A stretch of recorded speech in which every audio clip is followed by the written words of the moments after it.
کیا محرم میں کالا سوٹ پہننا جائز ہے؟ ثواب کا کام ہے جی آج کل تو پہننا، محرم ابھی شروع نہیں ہوا، اس لیے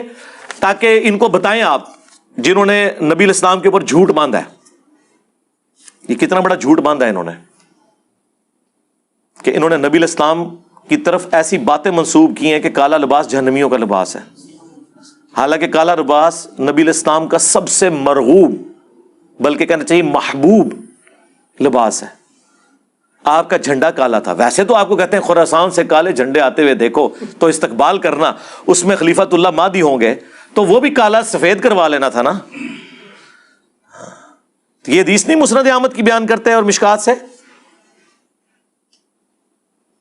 کرتے ہیں نا،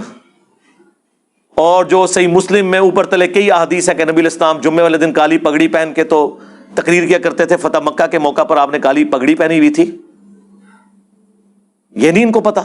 اور مسلم شریف میں حدیث ہے نبی الاسلام کا کسروانی طیالسی یعنی پرشین امپائر کا کالا جبہ جو کالا ہوتا تھا، جس طرح سندھی اجرک ریڈ ہوتی ہے، وہ نکالا اسما بنت ابی بکر نے، اور انہوں نے کہا یہ رسول اللہ پہنتے تھے صلی اللہ علیہ وآلہ وسلم۔ ان کے بعد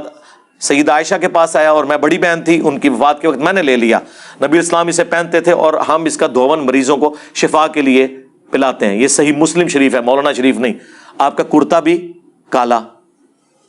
اور کالی کملی والے جو نعت تھی، وہ چٹی کملی والے کیوں نہیں ہے؟ وہاں نہیں کالا رنگ نظر آتا؟ یعنی رسول اللہ کا کرتا بھی کالا، آپ کی چادر بھی کالی، پگڑی بھی کالی، آپ پیچھے کون سی بات رہ گئی؟ وہ صحیح مسلم میں حدیث ہے، ہم عائشہ ہی کہتی ہیں نبی علیہ السلام نے ایک دفعہ کالی چادر اوڑھی ہوئی تھی اپنے سر مبارک پہ، اتنے میں حسن ابن علی آئے، ان کو اپنی چادر کے نیچے لیا، پھر حسین ابن علی، پھر سیدہ فاطمہ، پھر سیدنا علی، اور نبی علیہ السلام نے ان چاروں کو اپنی چادر کے نیچے لیا، اور اما عائشہ یہ منظر دیکھ لی ہیں، اور حضور نے کہا انما یرید اللہ لیذھب عنکم الرجس اہل البیت ویطہرکم تطہیرا، اے نبی کے گھر والو، اللہ تو صرف اتنا ہی چاہتا ہے کہ تم سے ہر طرح کی ناپاکی دور کر دے اور تمہیں خوب صاف ستھرا کر دے۔ اسے حدیث قصہ کہا جاتا ہے، چادر والی حدیث جو مسلم شریف میں بھی ہے اور اہل تشیع کے ہاں بھی پائی جاتی ہے۔ تو کالا لباس ضرور پہنے، میں تو کہتا ہوں محرم میں پہنے، اور لوگ پہنتے ہیں، اب تو لوگ زبردستی۔ ہمارے پاس ایک بھائی ہے جو پہلے وہابی تھے، یعنی اہل حدیث، وہ وہابی مولانا کی مسجد میں لاہور میں، وہ جو گلے پھاڑنے والے دو بھائی ہیں نا، ان کے پیچھے وہ جمعہ پڑھتے تھے، تو وہ یہاں آئے، وہ کہتے ہیں میں تو اب جمعے میں پہلی صف میں محرم میں جو ہے نا کالے کپڑے پہن کے بیٹھتا ہوں۔ تو میرے بھائی جب یہ ہوگا تو ان کو تو تکلیف ہوگی، یہ تو ہوگا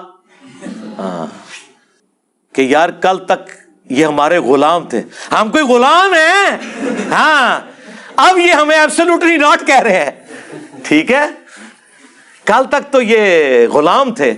آج یہ کالے کپڑے پہن کے ایبسولوٹلی ناٹ کا انہوں نے بیج لگایا ہوا ہے، تو یہ کیسے ہو گیا ہے؟ کس بندے نے ان کو زبان دے دی ہے؟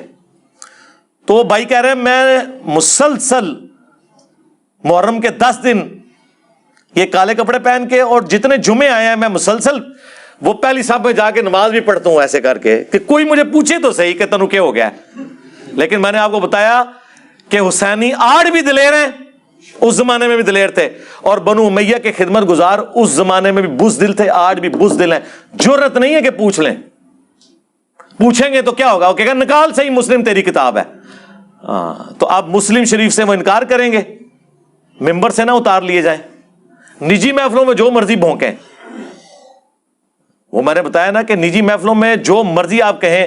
آئندی طور پہ تو پرائم منسٹر سربراہ ہے اس ملک کا، اگر آپ سامنے آگے بولیں گے تو آپ کے خلاف پٹیشن جائے گی سپریم کورٹ میں، چاہے آپ کسی بھی بڑے سے بڑی پوسٹ کے اوپر ہیں کسی ادارے کی۔ جو کچھ کرنا ہے چھپ چھپا کے آپ نے کرنا ہے۔ اس طرح یہ مولوی بھی چھپ چھپا کے بخاری مسلم کے خلاف سازش کر سکتے ہیں، سامنے آگے کریں گے تو لوگ کہیں گے اوے منکرین حدیث، اوے پرویزیو، اوے رسول اللہ کے گستاخو، حدیثوں کا انکار کرتے ہو، لو ساڑھے ممبرا تم۔ سمجھ آئی آپ کو؟ اس لیے ان کی جوڈیشری کی سٹیٹمنٹ کوئی اور ہوتی ہے، پبلک سٹیٹمنٹ کوئی اور ہوتی ہے، اور خواص کے اندر سٹیٹمنٹ کچھ اور ہوتی ہے۔